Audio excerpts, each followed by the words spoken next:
सभी श्रोताओं का स्वागत है आपके पसंदीदा चैनल कलेक्शन ऑफ बुक्स में।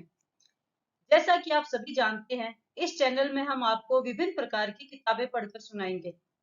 अभी हम पढ़ रहे हैं कालिदास कृत महाकाव्य कुमार संभवम का हिंदी अनुवाद।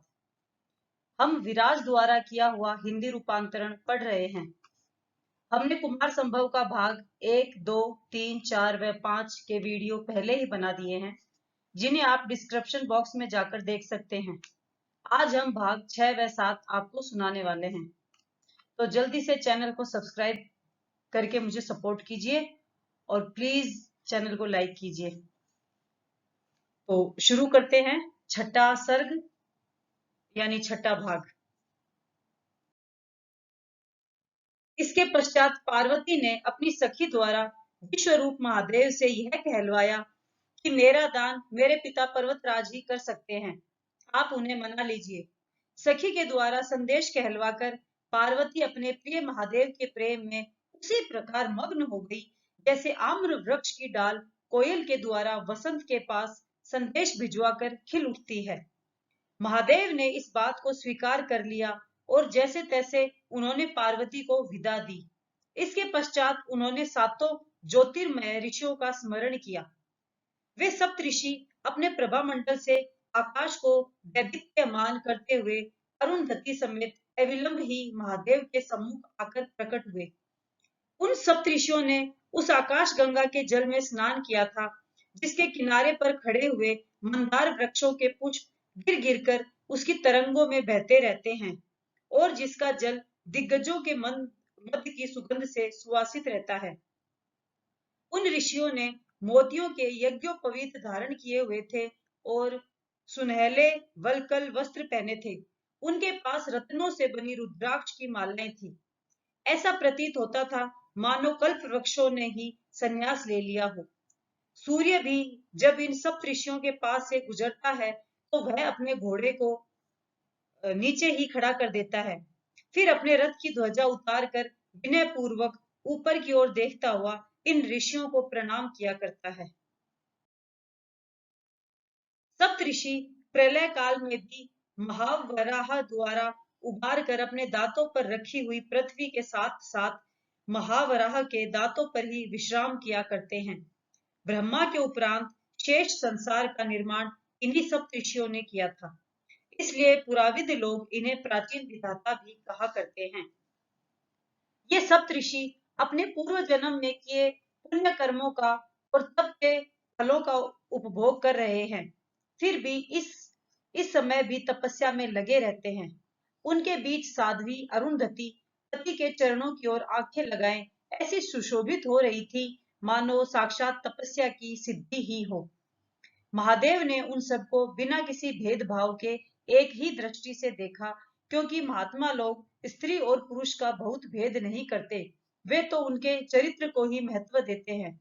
अरुंधति को देखकर महादेव का विवाह के प्रति आग्रह और भी बढ़ गया, क्योंकि सब धार्मिक क्रियाओं का मूल कारण अच्छी पत्नियां ही होती हैं। यद्यपि इस समय पार्वती के प्रति महादेव के मन में अनुराग धर्म ने उत्पन्न किया था, फिर भी पहले के अपराध से भयभीत कामदेव का मन सिहर उठा। वे सब मुनि महादेव के प्रति आदर प्रदर्शित करने के पश्चात प्रेम से पुलकित होकर महादेव से बोले, हे महादेव, हमने आज तक तो जो कुछ अध्ययन किया, जो यज्ञ इत्यादि किए और जो तपस्या की, उस सब का फल आज हमें मिल गया है, क्योंकि आप इस संसार के स्वामी हैं और किसी के मनोरथ की गति भी आप तक नहीं है। अर्थात आप संसार के लिए दुर्लभ हैं, फिर भी आपने कृपा करके आज हमें अपने मन में स्थान दिया है। आप जिसके चित्त में विद्यमान हो वही व्यक्ति सबसे अधिक भाग्यशाली है। फिर उस व्यक्ति के सौभाग्य का तो कहना ही क्या, जिसका आपने स्मरण किया हो। यह ठीक है कि हमारा स्थान सूर्य और चंद्रमा से भी ऊपर है, परंतु आज आपने हम पर अपने स्मरण द्वारा कृपा करके हमारा पद और भी अधिक ऊंचा कर दिया है। आपने हमें स्मरण किया है, इससे हम अपने आप को बहुत भाग्यवान समझते हैं, क्योंकि यदि उत्तम लोग आदर प्रकट करें तभी व्यक्ति को अपनी योग्यता का विश्वास होता है। हे महादेव, आपके स्मरण करने से हमें कितना आनंद हुआ है यह आपको बताने की आवश्यकता नहीं, क्योंकि आप तो सब प्राणियों के हृदय की बात जानते ही हैं। यद्यपि हम आपको साक्षात देख रहे हैं, फिर भी आपका वास्तविक रूप हम नहीं जानते। कृपया अपना स्वरूप हमें बतलाइए, क्योंकि आप बुद्धिगम्य तो हैं ही नहीं। आपका यह जो रूप हमें दिखाई पड़ रहा है, यह वह रूप है जिससे आप संसार का सृजन करते हैं, या वह जिससे संसार को धारण करते हैं, अथवा वह रूप है जिससे आप संसार का संहार करते हैं। या हे देव, यह प्रार्थना तो बहुत बड़ी है, इसे अभी रहने दीजिए। पहले यह बतलाइए कि आपने हमें किस लिए स्मरण किया है, अब हमें क्या करना है। तब महादेव मुस्कुराए। उनके दांतों की चमक उनके सिर पर विद्यमान चंद्रमा की कांति से होड़ करने लगी। महादेव सप्तऋषियों से कहने लगे, आप लोग तो जानते ही हैं कि मैं कुछ भी कार्य स्वार्थ प्रेरित होकर नहीं करता। मेरी आठों मूर्तियों से भी यही बात स्पष्ट है। इस समय शत्रुओं से परास्त हुए देवताओं ने मुझसे संतान की याचना की है, ठीक वैसे ही जैसे तृषा कुल चातक बादल से वृष्टि की याचना किया करता है। इसलिए मैं संतान की उत्पत्ति के लिए पार्वती को अपने घर लाना चाहता हूँ, जैसे यजमान अग्नि की उत्पत्ति के लिए अरणि अपने घर लाता है। मेरी ओर से आप लोग जाकर हिमालय से पार्वती की याचना कीजिए, क्योंकि सज्जनों द्वारा कराए गए संबंधों में बिगाड़ नहीं हुआ करता। ऊंचे प्रतिष्ठित तथा भूमि को धारण करने वाले हिमालय से संबंध स्थापित कर लेने पर मैं भी अपने आप को भाग्यशाली समझूंगा। हिमालय से कन्यादान के लिए जाकर क्या कहना होगा, यह आपको बताने की आवश्यकता नहीं है, क्योंकि आपने ही जिस लोकाचार का निर्माण किया है, उसी का तो सब सज्जन पालन किया करते हैं। और इस विषय में आर्या अरुंधति को भी कुछ कार्य करना होगा, क्योंकि प्राय इस प्रकार के कार्यों में गृहिणियां अधिक कुशल होती हैं। अब आप इस कार्य को पूरा करने के लिए हिमालय के औषधि प्रस्थ नगर को जाइए। फिर यहाँ महाकोशी नदी के प्रपात के निकट ही हम लोग आपस में मिलेंगे। जब सप्तऋषियों ने संयमी तपस्वियों में श्रेष्ठ महादेव को विवाह के लिए उद्यत देखा, तो उनकी विवाह के कारण उत्पन्न होने वाली लज्जा जाती रही। वे सप्तऋषि जैसी आज्ञा कहकर वहां से चल पड़े, और महादेव भी पहले बताए हुए स्थान पर पहुंच गए। वे सप्तऋषि नीले आकाश में मन के समान तीव्र वेग से उड़ते हुए औषधि प्रस्थ नामक नगर में पहुंचे। यह नगर धन संपत्ति की दृष्टि से अलकापुरी से भी बड़ा चढ़ा था। ऐसा प्रतीत होता था कि स्वर्ग में न समा सकने वाली अतिरिक्त ऐश्वर्य राशि यहाँ लाकर सजा दी गई है। इस नगर के चारों ओर गंगा की धाराएं बह रही थी। नगर के चारों ओर बने परकोटे पर औषधियां चमकती रहती थी। वहां के पत्थरों में बड़ी बड़ी मणियां छिपी हुई थीं, जिनसे वह नगर अत्यंत मनोहर हो उठा था। यहाँ के हाथियों को सिंहों से कोई भय नहीं था। वहां सब घोड़े विल जाति के ही होते थे। वहां के सब नागरिक यक्ष और किन्नर ही थे, और वहां की सब स्त्रियां वन देवियां थी। वहां शिखरों पर सदा बादल छाए रहते थे, इसलिए जब घरों में मृदंग इत्यादि वाद्य भी बजते थे, तो पहले पहल यह भ्रम होता था कि बादल गरज रहे हैं, परंतु बाद में लय और ताल के कारण का पता चल जाता था कि ये बादल नहीं, मृदंग हैं। इस नगर में यद्यपि नागरिकों ने अपने घरों में झंडियां नहीं टांगी थी, परंतु कल्प वृक्षों की चंचल शाखाएं ही यहाँ पर घरों के ऊपर लगी हुई पताकाओं सी प्रतीत होती थीं। इस नगर में स्फटिक से बने हुए महलों में बने मंदिरालयों में जब रात्रि को तारों के प्रतिबिंब चमकते थे, तो रत्न जटित हीरों जैसे प्रतीत होते थे। यहाँ रात्रि के समय तरह तरह की औषधियां चमक कर प्रकाश करती रहती थीं। इसलिए बरसात के दिनों में भी अभिसारिकाओं को रात में अंधकार का अनुभव नहीं होता था। यहाँ आयु के अंत तक यौवन बना रहता था। यहाँ कामदेव के अतिरिक्त अन्य कोई हत्यारा नहीं था, और रमण के उपरांत आने वाली निद्रा के अतिरिक्त अन्य किसी प्रकार की मूर्छा नहीं आती थी। यहाँ स्त्रियां अपनी भौहें टेढ़ी करके कांपते हुए होठों से, अपनी सुंदर अंगुलियों से अपने प्रेमी पुरुषों को तब तक धमकाती थी, जब तक वे उन्हें मनाकर प्रसन्न न कर ले। इसके अतिरिक्त यहाँ और कोई किसी को क्रोध से धमकाता नहीं था। इस नगर का उपवन गंधमादन नामक पर्वत था, जहां पथिक विद्याधर चलते चलते थक कर अल्प वृक्षों की छाया में सोकर विश्राम किया करते थे। हिमालय के उस नगर को देखकर उन दिव्य ऋषियों को यह अनुभव हुआ था कि स्वर्ग प्राप्ति के लिए उन्होंने जो इतना पुण्य किया उसमें वे ठगे ही गए। वे सप्तऋषि तेजी से हिमालय के महल में उतरे। द्वारपाल लोग ऊपर की ओर मुंह उठाए उनकी ओर देख रहे थे और उतरते समय अपनी जटाओं के कारण वे ऐसे प्रतीत हो रहे थे मानो चित्र में अंकित अग्नि के समान निश्चल हों। वे सातों ऋषि बड़े छोटे के क्रम में आकाश से उतरते हुए ऐसे प्रतीत हो रहे थे जैसे जल की लहरों में पड़ते हुए सूर्य के अनेक प्रतिबिंब हो। उन पूजनीय ऋषियों के लिए पूजा की सामग्री लेकर हिमालय ने दूर तक आकर उनका स्वागत किया। उसके चलने से पृथ्वी धमकने सी लगी। उसके होठ गैरू से लाल थे, ऊंचे ऊंचे देवदारू उसकी विशाल भुजाओं के समान थे और स्वभावतः ही उसकी छाती शिलाओं से बनी हुई थी। देखते ही सब ऋषियों ने पहचान लिया कि यही हिमालय है। हिमालय विधि पूर्वक उनका आतिथ्य सत्कार करके स्वयं मार्ग दिखाता हुआ उन पुण्यात्मा ऋषियों को अपने अंतःपुर में ले गया। वहां पर उन्हें बेंत के आसनों पर बिठाने के पश्चात स्वयं एक आसन पर बैठकर हिमालय हाथ जोड़कर उनसे कहने लगा, आपका दर्शन आज एकाएक हुआ है। मुझे यह ऐसा प्रतीत हो रहा है मानो बिना बादल के ही वर्षा हो गई हो या बिना फूल के ही फल लग आया हो। आपकी कृपा से आज मैं अपने आप को ऐसा अनुभव कर रहा हूँ जैसे कोई मूर्ख एकाएक ज्ञानी बन गया हो या लोहा सोना बन गया हो या मैं एकाएक भूमि से स्वर्ग में पहुंच गया हूँ। आज से मैं सब प्राणियों के लिए आत्म शुद्धि करने का स्थान बन गया हूँ, क्योंकि जिस स्थान पर महापुरुष निवास करते हो उसी को तीर्थ कहा जाता है। हे सप्तऋषियों, मैं अपने आप को दो वस्तुओं से पवित्र हुआ समझता हूँ।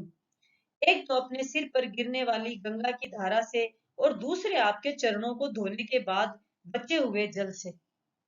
मैं अनुभव करता हूँ कि आपने मेरे शरीर को स्थावर और जंगम दोनों ही रूपों पर विशेष अनुग्रह किया है, क्योंकि मेरे जंगम शरीर को आपने अपना सेवक बना लिया और मेरे स्थावर शरीर पर आपने पवित्र चरण रखे हैं। आपकी इस कृपा के कारण मुझे इतना आनंद हो रहा है कि मेरे दूर दिशाओं तक फैले हुए अंग भी किसी तरह फूले नहीं समा रहे। आप जैसे तेजस्वी महात्माओं के दर्शन से केवल मेरी गुफाओं में भरा अंधकार ही नष्ट हो गया, परंतु मेरे हृदय में विद्यमान रजोगुण से आगे का तमोगुण भी नष्ट हो गया है। यह तो मुझे नहीं लगता कि आप किसी कार्य से यहाँ आए हों, क्योंकि यदि कोई कार्य होता भी तो क्या आप स्वयं अपनी शक्ति से ही उसे पूर्ण न कर लेते। मैं तो यह समझता हूँ कि आप केवल मुझे पवित्र करने के लिए ही यहाँ पधारे हैं। फिर भी आप मुझे कोई न कोई आज्ञा अवश्य दीजिए, क्योंकि सेवकों पर स्वामी की प्रसन्नता तभी प्रकट होती है जब उन्हें किसी कार्य में लगाया जाए। यह मैं स्वयं खड़ा हूँ, ये मेरी पत्नियां हैं और यह हमारे कुल की प्राण मेरी कन्या है। इनमें से जिससे भी आपका कुछ कार्य हो सके उसको आदेश दीजिए। शेष बाह्य वस्तुओं से आपका कुछ कार्य हो सकता है, इसका मुझे विश्वास नहीं। जब हिमालय इतना कह चुका, तब गुफाओं में से लौटती हुई उसी की प्रतिध्वनि सुनाई पड़ी और ऐसा प्रतीत हुआ मानो एक ही बात हिमालय ने दो बार कही हो। तब सप्तऋषियों ने इस प्रकार के वार्तालाप में कुशल अंगिरा ऋषि से अनुरोध किया कि वे हिमालय से बात प्रारंभ करें। तब अंगिरा बोले, हिमालय, तुमने जो कहा वह सब ठीक है और इससे अधिक भी जो कुछ कहो वह ठीक है। तुम्हारे शिखर और तुम्हारा हृदय दोनों एक समान ही ऊंचे हैं। तुम्हें जो स्थावर रूप विष्णु कहा जाता है वह ठीक ही कहा जाता है, क्योंकि तुमने चर अचर सब प्राणियों को अपनी गोद में स्थान दिया हुआ है। यदि तुम रसातल तक पृथ्वी को सहारा न दिए रहो तो शेषनाग अपने कमल नाल के समान कोमल फनों से पृथ्वी को किस प्रकार संभाल सकता है। अटूट निर्मल प्रवाह वाली और समुद्र की लहरों तक बहती जाने वाली तुम्हारी नदियां सब लोगों को पवित्र करती हैं, सब जगह तुम्हारी कीर्ति फैलाती हैं। जिस प्रकार गंगा का आदर विष्णु के चरण से निकलने के कारण किया जाता है, उसी प्रकार ऊंचे शिखरों से निकलने के कारण भी उसका आदर होता है। भूमि, स्वर्ग और पाताल में विष्णु की महिमा तब फैली जब उन्होंने 3 पगों में लोकों को नापा, परंतु उतनी महिमा तो तुम्हारी स्वाभाविक रूप से ही फैली हुई है। तुम्हें यज्ञ का भाग पाने वाले देवताओं में स्थान प्राप्त हुआ है। इससे तुमने सुमेरु के ऊंचे और सुनहले शिखरों को भी नीचा दिखा दिया है। तुम्हारी सारी कठोरता तुम्हारे इस स्थावर शरीर में ही केंद्रित हो गई है और तुम्हारा यह चल शरीर सज्जनों की आराधना में रद्द तथा भक्ति के कारण विनम्र है। अच्छा, अब हमारे आने का प्रयोजन सुनो। वस्तुतः तो यह तुम्हारा ही काम है, परंतु उत्तम सम्मति देने के कारण इसका कुछ यश हमें भी प्राप्त हो जाएगा। तुम महादेव को तो जानते ही हो, उन्हें अणिमा इत्यादि सिद्धियां प्राप्त हैं। वे समस्त संसार के एकमात्र स्वामी हैं और उनके सिर चंद्रमा की कला विराजती है। उन्होंने पृथ्वी आदि अपनी 8 मूर्तियों द्वारा इस विश्व को धारण किया हुआ है। उनकी 8 मूर्तियां एक दूसरे को परस्पर उसी प्रकार सहायता देती रहती हैं जिस प्रकार घोड़े मार्ग में मिलकर रथ को खींचा करते हैं। उन्हें योगी अपने शरीर के अंदर ही विद्यमान पाते हैं और उन्हें विद्वान लोगों ने जन्म मरण से परे बताया है। उन समस्त कर्मों के साक्षी इष्ट वर देने वाले महादेव ने हमें भेजकर तुम्हारी कन्या को विवाह के लिए मांगा है। जैसे वाणी का संबंध अर्थ से कर दिया जाता है, उसी प्रकार तुम पार्वती का संबंध महादेव से करा दो, क्योंकि कन्या को अच्छा पति प्राप्त हो जाए तो पिता को उसके लिए कोई चिंता नहीं रहती। महादेव समस्त संसार के पिता हैं। उनसे विवाह हो जाने पर तुम्हारी इस कन्या को सब स्थावर और जंगम पदार्थ अपनी माता समझेंगे। फिर देवता लोग महादेव को प्रणाम करने के पश्चात अपने सिर पर धारण की हुई मणियों से इसके चरणों को रंगा करेंगे। पार्वती वधू हो, तुम कन्यादान करने वाले बनो, हम विवाह में मध्यस्थ हों और स्वयं महादेव वर हों। इससे अधिक तुम्हारे कुल के लिए सम्मान की और क्या बात हो सकती है। महादेव की सब स्तुति करते हैं, परंतु वे किसी की स्तुति नहीं करते। सब उन्हीं के आगे मस्तक झुकाते हैं, परंतु वे किसी के आगे सिर नहीं झुकाते। ऐसे विश्वपति महादेव से अपनी कन्या का विवाह करके तुम उनके भी पूजनीय बन जाओ। जब देवर्षि अंगिरा इस प्रकार हिमालय को मना रहे थे, उस समय पार्वती अपने पिता के पास बैठती थी। वह मुंह नीचा किए अपने हाथ में लिए हुए कमल की पंखुड़ियां गिनने लगी। यद्यपि यह बात हिमालय के मन की ही थी, फिर भी उसने मैना के मुख की ओर देखा, क्योंकि कन्या के संबंध में बात चलने पर ग्रस्त लोग प्राय गृहिणियों से ही सम्मति मांगते हैं। मैना ने भी अपने पति की इच्छा के अनुसार ही अपनी स्वीकृति दी। पतिव्रता स्त्रियां अपने पति की इच्छा के अनुकूल ही कार्य किया करती हैं। देवर्षि अंगिरा के बोलकर चुप हो जाने पर अब क्या उत्तर देना उचित है, यह सोचकर हिमालय ने मंगल वस्त्रों से सुसज्जित अपनी कन्या से कहा, बेटी यहाँ आओ। तुम्हें महादेव ने मुझसे भिक्षा के रूप में मांगा है और लेने के लिए ये दिव्य मुनि पधारे हैं। आज मेरा गृहस्थ होना सफल हुआ।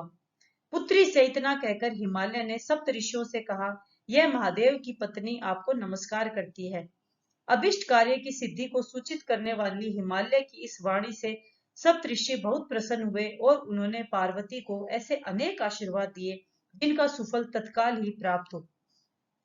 पार्वती ने आदर के साथ अरुंधति को नमस्कार किया, जिससे उसके सोने के कुंडल भूमि पर गिर पड़े। पार्वती अत्यंत लजा रही थी। अरुंधति ने उसे अपनी गोद में बिठा लिया। पुत्री के स्नेह से विकल होने के कारण उसकी माता मैना की आंखों में आंसू भर आए थे। अरुंधति ने उन्हें अनुपम वर महादेव के गुण बताकर प्रसन्न कर दिया। जब हिमालय ने विवाह की तिथि पूछी तो सब ऋषियों ने बताया कि आज से 3 दिन बाद विवाह करना उचित होगा, और इतना कहकर वे सप्तऋषि, जिनके पास पहने हुए वस्त्रों के अतिरिक्त अन्य कुछ सामान नहीं था, वहां से चल पड़े। हिमालय से विदा लेकर सप्तऋषि महादेव के पास पहुंचे और वहां जाकर निवेदन किया कि जो कार्य आपने हमें सौंपा था वह पूर्ण हो गया है। फिर महादेव से विदा लेकर वे सप्तऋषि आकाश में चले गए। महादेव ने हिमालय की कन्या पार्वती से मिलने की उत्सुकता में वे 3 दिन बड़ी कठिनाई से बिताए। जब प्रेम के कारण महादेव जी की यह दशा हो गई, तब फिर और ऐसा कौन हो सकता है जो प्रेम से अधीर न हो उठे। श्रोताओं, इसी के साथ सर्ग 6 समाप्त हुआ। अब हम प्रारंभ करने जा रहे हैं सर्ग 7। तो शुरू करते हैं सर्ग 7 अर्थात भाग 7। इसके बाद चंद्रमा के शुक्ल पक्ष की 7वीं शुभ तिथि को हिमालय ने अपने इष्ट बंधुओं को एकत्र करके अपनी पुत्री का विवाह संस्कार कर दिया।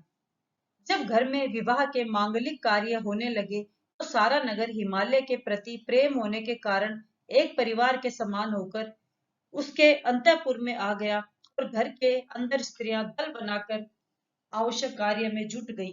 नगर के मार्गों पर कल्प वृक्ष के फूल बिछा दिए गए और चीनी रेशम के वस्त्रों से झंडियों की मालाएं बनाकर टांग दी गई। जगह जगह स्वर्ण बंदरवार बनाए गए जो खूब चमक रहे थे। ऐसा प्रतीत होने लगा मानो स्वर्ग ही उठकर यहाँ आ गया हो।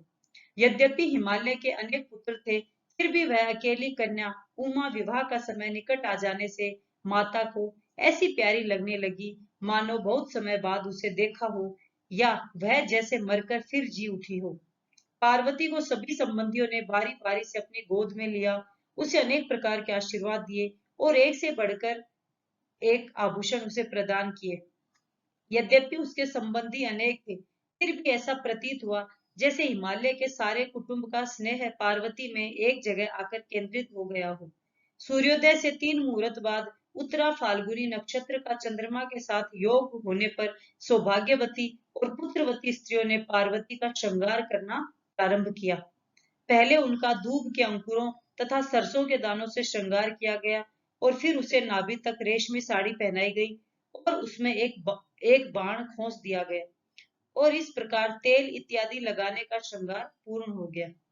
विवाह की विधि के समय लगाए गए उस बाण से पार्वती की शोभा ऐसी बढ़ गई जैसे शुक्ल पक्ष में सूर्य की किरणों का स्पर्श पाकर चंद्रकला दमकने लगती है। इसके पश्चात स्त्रियों ने लौद्र के चूर्ण से उसके शरीर पर लगा हुआ तेल हटाया और कुछ गीला लेप लगाकर उसके शरीर को रंगा, फिर स्नान के योग्य वस्त्र पहनाकर उसे स्नान घर में ले गई। यहाँ उन्होंने मरकत की शिला पर उसे बिठाया जिसके चारों ओर मोतियों की रंग बिरंगी मालाएं टंगी हुई थी और फिर उन्होंने गीत गाते हुए पार्वती के ऊपर सोने के कलशों से जल उंडेल उंडेल कर उसे स्नान कराया। इसी समय बाजे बजने लगे। मंगल स्नान के उपरांत पार्वती का शरीर अत्यंत निर्मल हो उठा। उन्होंने पार्वती को विवाह के वस्त्र पहनाए और वह ऐसी दिखाई देने लगी जैसे बादलों द्वारा स्नान कराए जा चुकने के बाद खिले हुए काश के फूलों से भरी हुई पृथ्वी सुशोभित होती है। तब पतिव्रता स्त्रियां पार्वती का हाथ पकड़कर उसे मंगल वेदी पर ले गई जिसके ऊपर चंदोवा तना हुआ था और जिसके चारों ओर 4 मणियों से बने खंभे लगे थे। वेदी के ऊपर एक आसन बिछा हुआ था। वहां उन्होंने पार्वती को पूर्व की ओर मुंह करके बिठा दिया और श्रृंगार करने की तैयारी करने लगी। यद्यपि श्रृंगार की सब सामग्री सामने रखी थी, फिर भी पार्वती का सौंदर्य ऐसा था कि वे कुछ देर एकटक ही उसे देखती रह गईं और इस प्रकार कुछ विलंब हो गया। फिर किसी ने धूप जलाकर उसकी गर्मी से उसके बाल सुखाए, किसी ने उसमें फूल गूंथ दिए और किसी ने पीले महुए की माला से उसका जूड़ा बांध दिया। इसके बाद उसके शरीर पर सफेद अगरू लगाकर ऊपर से गोरोचन से उस पर फूल पत्ते चित्रित कर दिए जिससे पार्वती की शोभा उस गंगा से भी अधिक हो गई जिसके किनारे बालू में चक्रवाकों के दल खेल रहे हों। सजे हुए बालों से युक्त उसके मुख की शोभा ऐसी मनोरम हो उठी कि उसके सामने भ्रमरों से युक्त कमल और मेघपटल से युक्त चंद्रमा का बिंब भी तुच्छ दिखाई पड़ने लगा। इन दोनों के साथ उसके मुख की समानता की बात ही समाप्त हो गई। लौत्र का चूर्ण लगा होने के कारण रूखे और गोरोचन के लेप के कारण अत्यंत गोरे कपोलों के ऊपरी भाग तक झूलते हुए उसके कानों पर रखे हुए जौ के अंकुर आंखों को बांधे से थे। पार्वती का शरीर बहुत ही सुडौल था। उनके ऊपर और नीचे के होठों के बीच विभक्त करने वाली एक रेखा सी दिखाई पड़ रही थी। पराग से रंगे होने के कारण उसके होठों की लाली और भी अधिक हो गई थी। जब होठ फड़कते थे तो उनकी शोभा विचित्र ही होती थी। अब इन होठों को अपने सौंदर्य का फल शीघ्र ही प्राप्त होने वाला था। एक सखी ने पार्वती के चरणों को रंगने के बाद परिहास करते हुए उसे आशीर्वाद दिया कि तुम अपने इस चरण से अपने पति के सिर पर विद्यमान चंद्रकला का स्पर्श करो। सुनकर पार्वती ने मुंह से बिना कुछ कहे उसे एक फूलों की माला उठाकर मार दी। पार्वती के नयन बड़े बड़े कमल की पंखुड़ियों के समान थे। श्रृंगार करने वाली स्त्रियों ने उन नयनों को देखकर उनमें काला अंजन लगा दिया, इसलिए नहीं कि उससे आंखों का सौंदर्य कुछ बढ़ना था, बल्कि इसलिए कि यह भी एक मांगलिक कार्य था। जो जो पार्वती को आभरण पहनाए जाने लगे, त्यों त्यों उसकी शोभा उसी प्रकार बढ़ने लगी, जैसे नए निकलते हुए फूलों से लता की, अथवा नए उगते हुए तारों से रात्रि की, अथवा उड़ उड़कर आते पक्षियों से नदी की शोभा बढ़ जाती है। उसके बाद पार्वती ने दर्पण में अपना सुंदर प्रतिबिंब देखा और देखकर उसके विशाल नयन आनंद से चमक उठे। यह महादेव के समीप पहुंचने को अधीर हो उठी, क्योंकि स्त्रियों के वेश की सफलता इसी में है कि उसे देखकर इनका प्रिय आनंदित हो।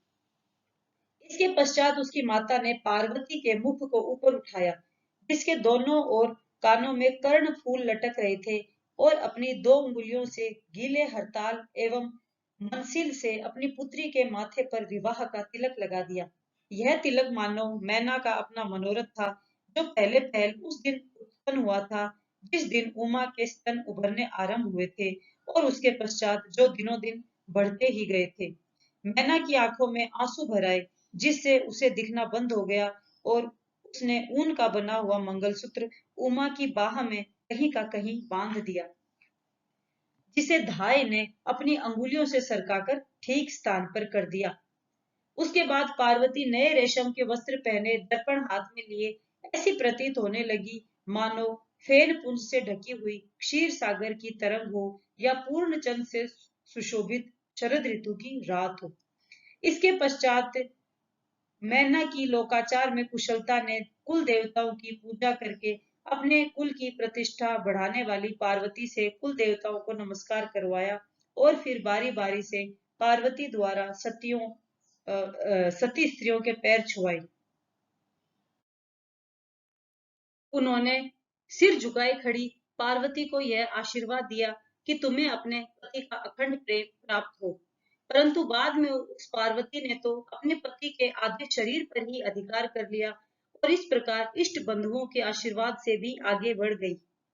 हिमालय ने अपनी इच्छा और सामर्थ्य के अनुसार सारे करने योग्य काम पूरे कर दिए, और उसके बाद अपने मित्रों से भरी हुई सभा में आकर महादेव के आगमन की प्रतीक्षा करने लगा।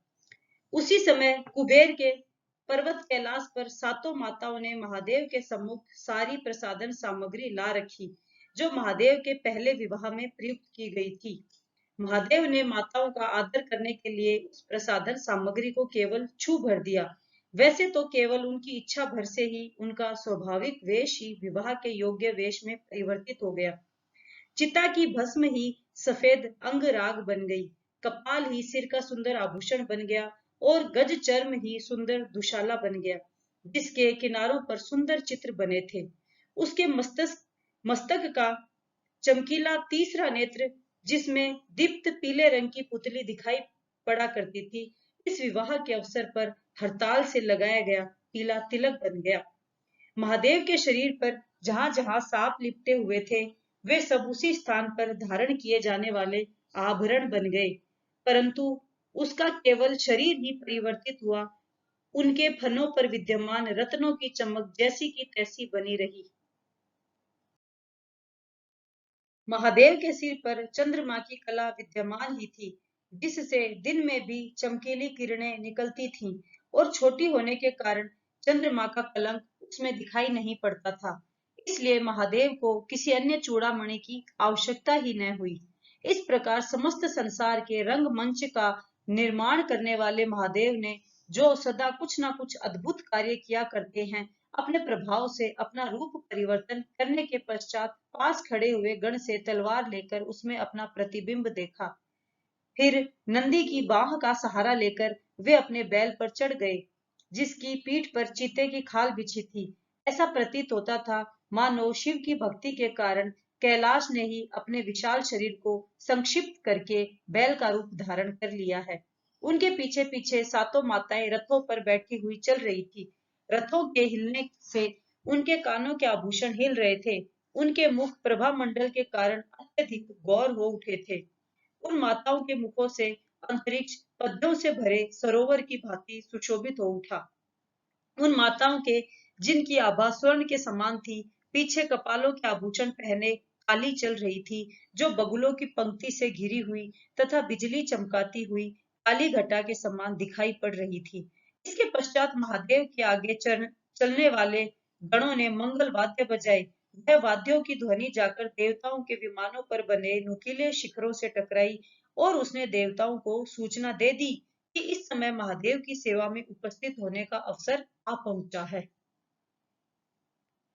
सहस्त्र किरणों वाले सूर्य ने विश्वकर्मा द्वारा बनाया हुआ नया छत्र उठाकर महादेव के सिर पर तान लिया। उस छत्र का श्वेत वस्त्र महादेव के सिर के पास तक पहुंचकर ऐसा प्रतीत होने लगा मानो उनके सिर से गंगा की धाराएं गिर रही हों। गंगा और यमुना ने शरीर धारण करके महादेव पर चंवर डुलाना प्रारंभ कर दिया। यद्यपि उन्होंने अपना नदी रूप त्याग दिया था, फिर भी चंवरों के कारण वे ऐसी प्रतीत हो रही थी मानो हंस उड़ उड़कर उनके निकट आ रहे हों। सृष्टि के विधाता ब्रह्मा और लक्ष्मीपति विष्णु महादेव के पास पहुंचे और उन्होंने महादेव की जय बोलकर उनका गौरव बढ़ाया। जैसे आहुति से अग्नि तीव्र हो उठती है, एक ही मूर्ति ब्रह्मा, विष्णु और महादेव इन तीनों रूपों में विभक्त हुई है। ये तीनों ही मूर्तियां समय समय पर एक दूसरे से कम या अधिक होती रहती हैं। कभी महादेव विष्णु से बड़े हो जाते हैं और कभी विष्णु महादेव से, कभी ब्रह्मा इन दोनों से बड़े हो जाते हैं और कभी ये दोनों ब्रह्मा से बड़े हो जाते हैं। इंद्र तथा लोकपालों ने अपनी राजसी वेश त्याग दिए और विनीत वेश धारण करके वे महादेव के निकट पहुंचे। वहां नंदी ने उन्हें महादेव के पास जाने का संकेत किया और नंदी द्वारा बताए गए मार्ग से चलकर महादेव के पास पहुंचकर उन्होंने हाथ जोड़कर प्रणाम किया। महादेव ने ब्रह्मा का स्वागत सिर हिलाकर और विष्णु का स्वागत वाणी से अभिवादन करके और इंद्र का स्वागत मुस्कुराहट द्वारा किया और अन्य देवताओं का स्वागत उन्होंने उन पर केवल एक कृपा भरी दृष्टि डालकर ही कर दिया। इस प्रकार महादेव ने सब देवताओं का उनके गौरव के अनुसार उचित अभिनंदन किया। जब सप्त ऋषियों ने सम्मुख आकर उन्हें विजय का आशीर्वाद दिया, तो महादेव ने मुस्कुराते हुए उनसे कहा, मैंने इस विवाह के यज्ञ में पुरोहित के कार्य के लिए आप लोगों को ही चुन रखा है। इसके उपरांत तमोगुण के विकार से परे रहने वाले चंद्रचूड़ महादेव बारात के साथ हिमालय के नगर की ओर चल पड़े। उनके आगे आगे विश्वावसु इत्यादि प्रवीण गंधर्व गीत गाते चल रहे थे, जिनमें महादेव द्वारा त्रिपुर को नष्ट करने की कथा का वर्णन किया गया था। महादेव का बैल खिलवाड़ सा करता हुआ उन्हें आकाश पथ में ले जा रहा था। उसके गले में बंधी हुई सोने की घंटियां बज रही थी और वह बादलों से लिपटे हुए अपने सींगों को हिलाता हुआ चल रहा था। वे बादल ऐसे प्रतीत होते थे मानो नदी के किनारों में टक्कर मारते समय उसके सींगों में नदी का कीचड़ लग गया हो। वह बैल देखते देखते हिमालय के उस नगर में पहुंच गया जिस पर आज तक शत्रुओं का घेरा कभी नहीं पड़ा था। ऐसा प्रतीत होता था कि महादेव ने अपनी दृष्टि दूर हिमालय के नगर पर लगाई हुई थी। उसी के सुनहले सूत्रों से खिंचा हुआ वह बैल आगे बढ़ा जा रहा था। हिमालय के नगर के पास पहुंचकर नीलकंठ महादेव मार्ग के निकट पृथ्वी तल पर उतर गए। यह मार्ग वही था जहां उनके बाणों के चिन्ह बने हुए थे, जिनसे उन्होंने त्रिपुर का संहार किया था। हिमालय के नगरवासी ऊपर की ओर मुंह उठाए कुतूहल से उन्हें देख रहे थे। पर्वतराज हिमालय अपने समृद्धशाली इष्ट बंधुओं को साथ लेकर हाथियों पर चढ़कर महादेव के स्वागत के लिए आगे बढ़े। ऐसा प्रतीत होता था मानो फूलों से लदे हिमालय के मध्यम शिखर ही स्वागत के लिए आगे चल पड़े हों। हिमालय नगर के विशाल द्वार के फाटक खुले हुए थे और उसके दोनों ओर से देवताओं और बादलों के दल आकर आपस में मिल गए थे। उनका शब्द दूर दूर तक सुनाई पड़ने लगा और ऐसा प्रतीत होने लगा जैसे एक पुल के नीचे आकर दो विशाल जल धाराएं मिल गई हों। जब त्रिलोक द्वारा पूजित महादेव ने हिमालय को प्रणाम किया तो हिमालय को इतनी लज्जा आई कि उसे यह पता भी न चला कि महादेव की महिमा के सम्मुख उसका अपना सिर पहले ही झुक गया था। प्रेम के मारे हिमालय का मुख आनंद से खिल उठा। वह आगे बढ़कर अपने जामाता महादेव के निकट पहुंचा और उनके आगे चलता हुआ उन्हें अपने महल की ओर ले चला। महल तक सारे मार्ग में इतने फूल बिछे हुए थे कि टखनों तक पैर उनमें धंस जाते थे। उस समय नगर की सुंदरियों को महादेव के दर्शन की ऐसी तीव्र लालसा थी कि वे अपने अपने महलों में उन्होंने सब काम छोड़ दिए और महादेव के दर्शन के लिए दौड़ पड़ी थी। एक तरुणी महादेव को देखने के लिए एकाएक हड़बड़ाकर जो खिड़की की ओर भागी तो उसके जूड़े की माला खुल गई, परंतु उसने उसे बांधने का यत्न न किया और अपने बालों को हाथों में पकड़े पकड़े ही खिड़की पर पहुंच गई। एक और कोई सुंदरी पैर फैलाकर अपने तलुए में दासी से महावर लगवा रही थी। तभी बारात का शोर मचा और वह तेजी से दौड़कर झरोखे तक पहुंची, जिससे झरोखे तक गीले महावर से पैरों के निशान बनते चले गए। एक और कोई ललना अपनी दाई आंख में अंजन लगा चुकी थी और अभी बाई आंख में अंजन लगाना शेष था। तभी बारात का शोर सुनकर वह अंजन लगाना भूलकर उसी प्रकार सलाई हाथ में लिए खिड़की के पास जा पहुंची। एक और युवती जो खिड़की में से बारात की राह देख रही थी, बारात को आया देखकर उसे देखने के लिए तेजी से भागी तो उसका कटिबंध खुल गया, परंतु उसने उसे बांधा नहीं बल्कि हाथों से कपड़े संभाले संभाले ही खिड़की के पास पहुंच गई। उसके हाथ में पहने हुए कंकण का रत्न उसकी नाभि के पास तक पहुंच गया था, जिसकी चमक से उसकी नाभि स्पष्ट दिखाई पड़ रही थी। एक और स्त्री बैठी मोतियों की माला पिरो रही थी। वह जो एकाएक लपक कर उठी तो माला के मोती तो रास्ते में बिखरते चले गए, केवल अंगूठे में लिपटा हुआ धागा ही बाकी बचा। सारे मार्ग में भवनों के झरोखों से कुतूहल के साथ स्त्रियां बाहर झांक रही थी। उनके चंचल नेत्रों से युक्त मुख ऐसे प्रतीत होते थे मानो झरोखों में ढेर से कमल टांग दिए गए हों, जिन पर भौरे मंडरा रहे हों। उन मुखों से निकले आसव की गंध झरोखों से उभर रही थी। इसके पश्चात महादेव बड़े राजमार्ग पर पहुंच गए, जिस पर बहुत ऊंचा बंधनवार सजा था और झंडियां फहरा रही थी।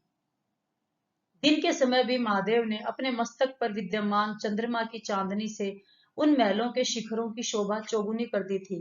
उस परम सुंदर महादेव को अपनी आंखों से स्त्रियां पी सी रही थी और उन्हें अन्य किसी भी वस्तु का ध्यान नहीं था। ऐसा प्रतीत होता था मानो उनकी अन्य सब इंद्रियां भी आकर उनकी आंख में ही समा गई हों। कोई सुंदरी कहने लगी, पार्वती ने सुकुमार होकर भी इन्हें पाने के लिए जो घोर तपस्या की वह ठीक ही थी। यदि कोई नारी इनकी दासी भी बन सके तो उसका जीवन सफल है, फिर इनकी पत्नी बनने के सौभाग्य का तो कहना ही क्या। दूसरी बोली, इन दोनों का सौंदर्य एक दूसरे के अनुकूल ही है। यदि विधाता इस जोड़े को मिला न देता तो उसका इन दोनों को इतना सौंदर्य प्रदान करना व्यर्थ ही हो जाता। एक और कहने लगी, महादेव ने क्रुद्ध होकर कामदेव को भस्म नहीं किया। मुझे तो ऐसा लगता है कि इनके सौंदर्य को देखकर कामदेव लज्जा के मारे स्वयं ही जलकर भस्म हो गया है। किसी ने कहा, इन महादेव के साथ जिन्हें लोग पाने की कामना किया करते हैं, संबंध स्थापित करके हिमालय का पहले से ही ऊंचा मस्तक और भी ऊंचा हो जाएगा। इस प्रकार औषधि प्रस्थ की सुंदरियों के तरह तरह की कर्ण मधुर बातों को सुनते हुए महादेव हिमालय के महल में जा पहुंचे। यहाँ इतनी भीड़ थी कि मंगलाचार के रूप में जो खीलें बिखेरी गई वे लोगों की बाहों की रगड़ से ही पिसकर चूर चूर हो गई। वहां पहुंचकर विष्णु ने हाथ का सहारा देकर महादेव को बैल से उतारा, मानो शरद ऋतु के मेघ पर से सूर्य नीचे उतर आया हो। फिर महादेव हिमालय के भवन के अंदर पहुंचे। वहां ब्रह्मा पहले से ही बैठे हुए थे। उनके पीछे की ओर इंद्र इत्यादि देवताओं तथा सप्त ऋषियों के साथ अन्य बड़े बड़े ऋषियों और गणों ने हिमालय के भवन में उसी प्रकार प्रवेश किया जैसे अच्छा कार्य करने के पीछे पीछे उसका उत्तम परिणाम आता है। वहां बिस्तर पर बैठकर महादेव ने विधि पूर्वक हिमालय द्वारा दी गई रत्नों से युक्त पूजा सामग्री और मधु से युक्त दही तथा नए दुछाले को मंत्र पाठ करते हुए ग्रहण किया। उसके बाद नए पट्ट वस्त्र पहने उन महादेव को अंतःपुर के विनीत और कुशल सेवक वधु पार्वती के समीप उसी प्रकार ले गए जैसे नई चंद्रमा की किरणें झाग और लहरों वाले समुद्र को किनारे तक पहुंचा देती है। उस कुमारी पार्वती के पूर्ण चंद्र के समान मुख की कांति को देखकर महादेव के नयन रूपी कुमुद खिल उठे और चित्त रूपी जल उसी प्रकार स्वच्छ हो उठा जैसे शरद ऋतु में सरोवर में कुमुद खिल उठते हैं और जल निर्मल हो उठता है। बीच बीच में महादेव और पार्वती एक दूसरे की ओर देखते थे और उनकी आंखें मिल जाती थी। परंतु कुछ देर आंखें मिलाए रखने के बाद वे अपने नयनों को अलग कर लेते थे, क्योंकि उन्हें लज्जा अनुभव होने लगती थी। हिमालय ने पार्वती का हाथ पकड़कर महादेव के हाथ में दिया। उस लाल अंगुलियों वाले हाथ को महादेव ने पकड़ लिया, जो ऐसा प्रतीत होता था कि पार्वती के शरीर में छिपकर बैठा हुआ कामदेव डरते डरते अपने अंकुर निकाल रहा हो। दोनों के हाथ परस्पर छूते ही पार्वती के रोए खड़े हो गए और महादेव की अंगुलियां पसीने से गीली हो गई। ऐसा लगा जैसे कामदेव ने उन दोनों को एक साथ ही अपने काबू में कर लिया हो। अन्य वरों और वधुओं के विवाह के समय स्मरण किए जाने पर महादेव और पार्वती विवाह की शोभा को बढ़ाते हैं। इस समय उन दोनों का अपना विवाह होने के अवसर पर जो विलक्षण शोभा थी, उसका वर्णन कर पाना संभव नहीं है।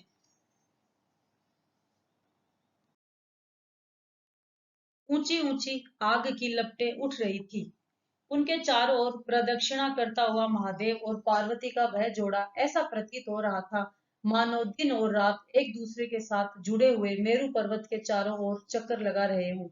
जब वे दोनों पति पत्नी एक दूसरे के स्पर्श का आंखें मूंद कर आनंद लेते हुए अग्नि के चारों ओर 3 चक्कर लगा चुके, तो पुरोहित ने वधु के हाथ से जलती हुई आग में खीलें डलवाई। उसके बाद पार्वती ने पुरोहित के कहने पर खीलों की गंध से भरे हुए उस धुएं को अपनी अंजलि में भरकर मुख के पास ले जाकर सूंघा। वह धुआं उसके कपोलों के पास कुंडली बनाता हुआ क्षण भर तक ऐसा प्रतीत हुआ जैसे उसके कानों का आभूषण बन गया हो। खीलों का धुआं सूंघने से पार्वती के गालों पर हल्का सा पसीना चमक उठा। उसकी आंखों में लगा हुआ काला अंजन इधर उधर फैल गया और उसके कानों पर रखे हुए जौ के अंकुर मलिन से हो गए।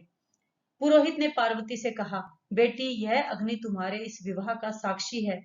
अब तुम सोच विचार छोड़कर अपने पति महादेव के साथ सदा धर्माचरण करना। पार्वती ने पुरोहित का वह वचन अपने कानों को आंखों तक फैलाकर पी सा लिया, जैसे ग्रीष्म ऋतु से तपी हुई पृथ्वी पहले पहल हुई वर्षा के जल को अधीरता से पी लेती है।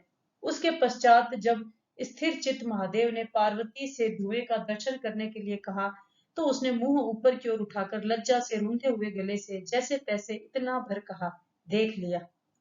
इस प्रकार सब विधियों को जानने वाले पुरोहितों ने जब उनके विवाह की संपूर्ण विधि संपन्न करा दी, तब उन दोनों ने जो समस्त संसार के माता पिता हैं, कमलासन पर बैठे हुए ब्रह्मा को प्रणाम किया। ब्रह्मा ने वधु पार्वती को आशीर्वाद दिया, हे कल्याणी, तुम वीर माता बनो। परंतु महादेव को क्या आशीर्वाद दिया जाए, यह बात ब्रह्मा वाणी के स्वामी होते हुए भी सोच न सके और विचार मग्न रह गए। इसके बाद वे दोनों चौक में बनी हुई एक सजी हुई वेदी पर आकर स्वर्ण के आसन पर बैठ गए और वहां उनके ऊपर गीले चावल छिड़कने की विधि पूरी की गई। लक्ष्मी ने स्वयं उन दोनों के ऊपर आकर कमल का छत्र लगा लिया। उस छत्र की नाल खूब मोटी थी और उस छत्र के किनारों पर लगे हुए जल बिंदु मोतियों की भांति चमक रहे थे। उसके बाद सरस्वती ने 2 प्रकार की वाणी में उस महादेव और पार्वती के युगल की स्तुति की। वर की स्तुति उसने शुद्ध संस्कृत भाषा में की और वधु की स्तुति सरल और सुबोध भाषा में। इसके बाद उन दोनों ने अप्सराओं द्वारा खेला गया एक नाटक देखा, जिसमें अलग अलग संधियों में अलग अलग शैलियों का प्रयोग किया गया था और अनेक रसों के कारण जिसका आकर्षण बढ़ गया था और जिसमें सुंदर नृत्य भी थे। यह पहला नाटक था। उस नाटक की समाप्ति पर देवताओं ने हाथ जोड़कर अपने किरीटों समेत सिर भूमि पर रखकर महादेव से याचना की कि अब कामदेव के शाप की अवधि समाप्त हो गई है और आप उसे फिर जीवित करके अपनी सेवा में नियुक्त करें। इस समय महादेव के हृदय में क्रोध नहीं था। उन्होंने उनकी यह प्रार्थना स्वीकार कर ली और कामदेव को यह अनुमति दी कि वह उन पर भी बाण चला सकता है। यदि स्वामी लोगों के सम्मुख उपयुक्त अवसर पर प्रार्थना की जाए तो वह सफल हो ही जाती है। इसके बाद महादेव ने उन देवताओं को विदा की और वे हिमालय की कन्या पार्वती को हाथ में पकड़े उस शयनागार में गए जहां स्वर्ण से बने कलश रखे थे, जिसमें भूमि पर शैया बिछी थी और उसमें पुष्प मालाएं टंगी हुई थी। उस भवन में पहुंचकर महादेव ने पार्वती का मनोविनोद किया। वह नए नए विवाह की लज्जा से और भी सुंदर हो उठी थी। जब महादेव उनका आंचल हटाने लगते तो वह मुंह फेर लेती थी और अपनी बचपन की सखियों को भी बड़ी मुश्किल से ही कुछ उत्तर देती थी। उस समय महादेव के संकेत पर उनके गणों ने तरह तरह से मुंह बनाए, जिसे देखकर पार्वती मुंह छिपाकर हंसने लगी। इसी के साथ सर्ग 6 और 7 समाप्त होते हैं। उम्मीद है श्रोताओं को पसंद आया होगा। हम आगे भी आपके लिए बहुत ही शानदार पुस्तकें लाने वाले हैं, तो सुनने के लिए बने रहे इस चैनल के साथ। कृपया चैनल को सब्सक्राइब कीजिए, शेयर व लाइक कीजिए। आप अपनी पसंद की पुस्तकों के नाम जिन्हें आप सुनना चाहते हैं कमेंट बॉक्स में लिख सकते हैं। हम पूरा प्रयास करेंगे आपकी पसंद की पुस्तकें आपको सुनाने का। तो मिलते हैं अगले वीडियो में, तब तक नमस्कार, जय हिंद।